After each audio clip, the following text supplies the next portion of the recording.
অনুপ্রেরণার রিজভী ভাই, আমরা তোমায় ভুলি নাই। রুহুল কবির রিজভী প্রত্যেক ছাত্রনেতার জন্য একজন অনুপ্রেরণা। দেশনেত্রী বেগম খালেদা জিয়া যখন জেলে ছিলেন তখন আমি একদিন সকালবেলা বাসায় রয়েছি, ঈদের দিন, সকাল বাজে 8টা।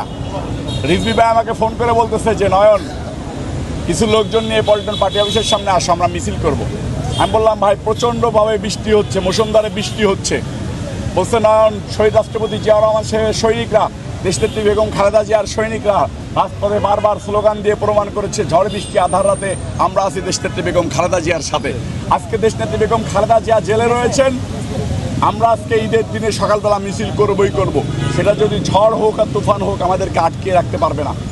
এটা সেই রিজভী আহমেদ আজকে বিএনপির মহাসচিব হয়েছেন, এটা আমাদের জন্য অনেক আনন্দের এবং আবেগের। দুর্দিনের কাণ্ডারি রাকসুর সাবেক ভিপি, গুলিবিদ্ধ স্বৈরাচার এরশাদ বিরোধী আন্দোলনে যার বুক চিরে গুলিবিদ্ধ হয়েছিল, 111-এ যার বলিষ্ঠ ভূমিকার কারণে ফখরুদ্দিন মঈনুদ্দিন পালাইতে বাধ্য হয়েছিল,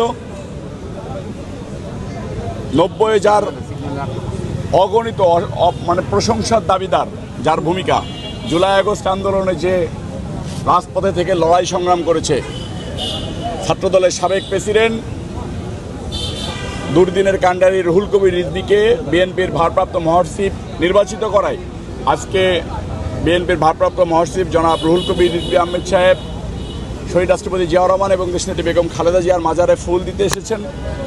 এখানে হাজার হাজার যুবনেতা রাজপথে এসে দাঁড়িয়েছে, তাদের সহযোদ্ধা, দুর্দিনের সহযোদ্ধা, বিএনপির দুর্দিনের কাণ্ডারি অ্যাডভোকেট রুহুল কবির রিজভীর সাথে থেকে তারা শহীদ রাষ্ট্রপতি জিয়াউর রহমান সাহেবের মাজারে ফুল দিতে চাই।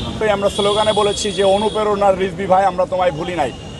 রুহুল কবির রিজভী প্রত্যেক ছাত্রনেতার জন্য একজন অনুপ্রেরণা, প্রত্যেক যুবনেতার জন্য একজন অনুপ্রেরণা, প্রত্যেকটা স্বেচ্ছাসেবক দল নেতার জন্য একজন অনুপ্রেরণা এবং তৃণমূল বিএনপির প্রত্যেকটা মানুষের জন্য রুহুল কবির রিজভী অনুপ্রেরণা। এরকম রিজভী আহমেদ বিএনপিতে হাজার হাজার জন্ম নিক ইনশাল্লাহ।